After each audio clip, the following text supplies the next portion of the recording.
Kelly Smith, the director, Kelly Smith.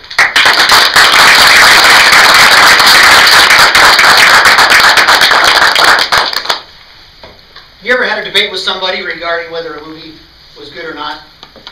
I like movies like Star Wars and Raiders of the Lost Ark. My wife likes those stupid Twilight movies. I don't know if you've had that debate in your house. But no matter the movie, I like watching the movies and how they made the movies. Recently I watched The Making of Pirates of the Caribbean 2 and 3. What an adventure. Over 1,000 crew members went into making those movies. The director was flamboyant and demanding. They had all kinds of problems because they wrote the script as they went along. All kinds of things were cut back to budgetary constraints.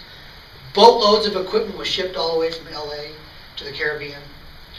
They tried to build a giant water tank in a small harbor to control the actions of the script. And an unscripted hurricane came in and wiped it all out. And really startled. The blending of live action photography and computer-aided imaging is seamless and stunning and really expensive.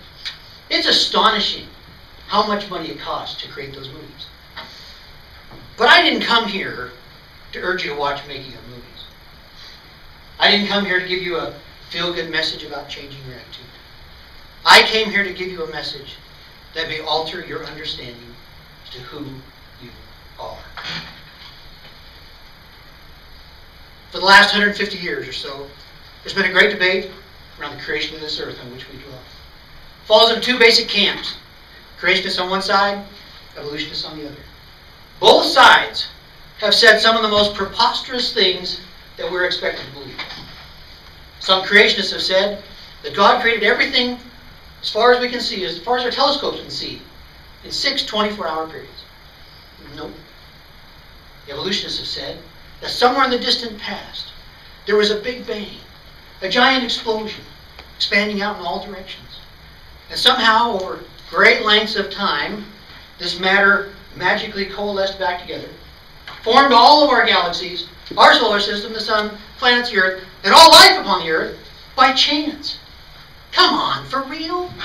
That's like saying this pencil created itself. It and 9 of its buddies got together, formed themselves and the package they were in, and they delivered themselves to the store where I bought them. See, nothing in the universe can create itself. Nothing. Everything formed, designed, or created requires a designer and a production system. They found a place in the center of our galaxy where stars are formed in an almost factory-like setting.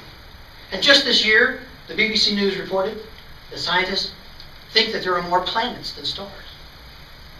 Because there's 100 billion stars in our galaxy, they actually think there's over 800 billion planets.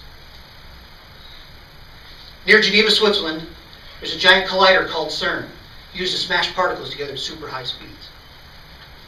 They do this to try to discover the beginnings of the universe. Einstein teaches us that nothing can travel faster than the speed of light, nothing. But CERN has discovered something that does. Scientists are really puzzled. Seriously question these results. It'll change everything we know about physics. The script will have to be rewritten. But there's another principle with which all of evolutionary science completely ignores, and I find no writings that even discuss it. Everything formed, designed, or created requires focused energy to bring it to pass. The amount of energy required to create this pencil is more than you think. The amount of energy required to create a car, or a skyscraper, or an aircraft carrier is way more than you realize. But the amount of energy required to create this earth is more than we may ever understand. You see, it was created somewhere else. It was placed in orbit at an exact livable distance around our sun. It was tilted 23.5 degrees to give us our seasons. Seeds were planted. Animals were placed. A beautiful little moon was given to orbit around it at a precise distance to give us our timing and tides. These and 1,000 million billion other things could not have occurred by chance. It was created with a powerful magnetic field to shield us from the radiation of the sun. How come so many with a PhD try to persuade us not to believe in a God, or that there was a purpose to His creation?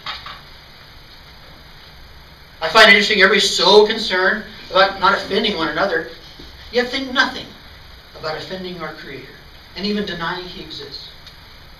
But everything on this earth testifies that He lives. Every design of a snowflake, every pattern of a leaf, every shimmer of a crystal, and every order of life testify of a director following a perfectly planned script. There never was a Big Bang. Let's just leave a giant explosion in space. Besides, the universe is infinite. There is no end. Laws of the universe may be conveniently ignored for political or scientific gain, but eternal laws will always win in the end. Remember, nothing in the universe can create itself. And just as it took vast amounts of money to create Pirates of the Caribbean, it absolutely must have taken an astonishing amount of energy to create this earth. Besides, we are all brothers and sisters, children of heavenly parents. It was created for us. Have you ever done something for somebody that they were ungrateful for? How did it make you feel?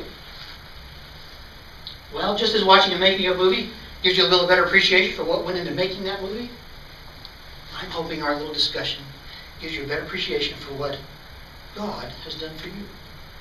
It's been said that ingratitude is the beginning of all sins. Go home this day. Give thanks to God, the director, for what He has done for you. It's way more than you realize.